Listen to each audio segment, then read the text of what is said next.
আসসালামু আলাইকুম। শীতের পিঠা পর্বে আজকে শেয়ার করছি তাওয়া পিঠা। শীতের সকালে পিঠা খেতেই বেশি ভালো লাগে। খেজুরের গুড় আর নারিকেল দিয়ে ঝটপট বানিয়ে নিতে পারবেন এই তাওয়া পিঠাটা। আমার কাছে মনে হয় এর থেকে আর সহজ কোনো পদ্ধতি নেই পিঠা তৈরি করার, আর সেই সাথে পিঠাটা খেতে কিন্তু খুব মজার। চলুন তাহলে ঝটপট বানাতে থাকি। পিঠা তৈরির জন্য 2 কাপ নিয়েছি চালের গুঁড়া। আপনারা চাইলে এখানে শুকনো চালের গুঁড়াটাও নিতে পারবেন। একইভাবে গুঁড়াটা তৈরি করে নিতে হবে। তারপর পরিমাণ মতো লবণ দিয়ে দিচ্ছি। এখন চালের গুঁড়ার সাথে লবণটা একটু মিশিয়ে নিচ্ছি। এখন অল্প অল্প পানি দিয়ে গোলা তৈরি করতে হবে। ঠিক ভাপা পিঠার জন্য আমরা যেরকম করে একটা ঝরঝরে গোলা তৈরি করি ঠিক এরকম করে করতে হবে। আমি অল্প অল্প করে পানি দিচ্ছি আর মিশিয়ে নিচ্ছি।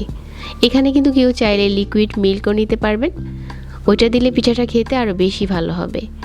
অল্প অল্প করে পানি দিয়ে মিশিয়ে নিচ্ছি, আর মিশাতে মিশাতে একটা পর্যায়ে দেখা যাবে যে হাত দিয়ে যখন আমি মোট করব একসাথে সবগুলো গুঁড়ি লেগে আসছে, আবার ছাড়লে ভেঙে যাচ্ছে। ঠিক এই পর্যায়ে ঠিক আছে।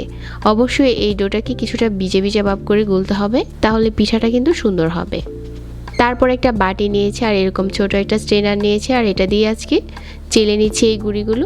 ঠিক ভাপা পিঠা যেরকম করে চেলে নিই, গুলে নেওয়ার পর এভাবে চেলে নিতে হবে। আর এই চালনিটা দিয়ে চাললে কিন্তু খুব তাড়াতাড়ি পড়ে যায়। তো এগুলো এখন চালা হয়ে গেছে। পিঠা বানানোর জন্য আমাদের গুঁড়ি এখন রেডি হয়ে গেছে।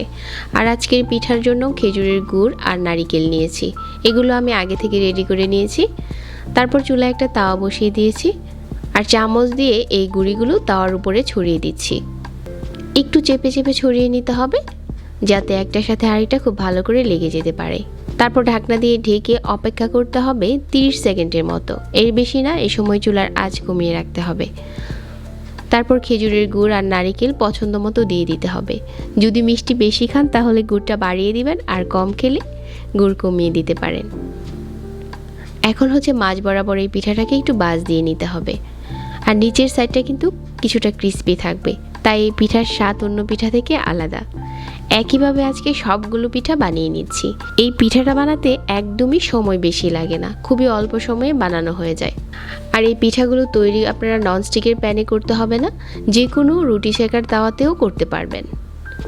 একইভাবে বানিয়ে নিলেই হয়ে যাবে। তো আমার এখানে সবগুলো পিঠা বানানো হয়ে গেছে। আর এই পিঠাগুলো খেতে ভাপা পিঠার মতো স্বাদ না, একটু আলাদা। আশা করছি আজকের এই ঝটপট তাওয়া পিঠার রেসিপিটাও ভালো লেগেছে। সবাইকে অনেক ধন্যবাদ জানাচ্ছি এতক্ষণ ধরে রেসিপি দেখার জন্য। আর সেই সাথে আজকে এখানেই বিদায় নিচ্ছি। আল্লাহ হাফেজ।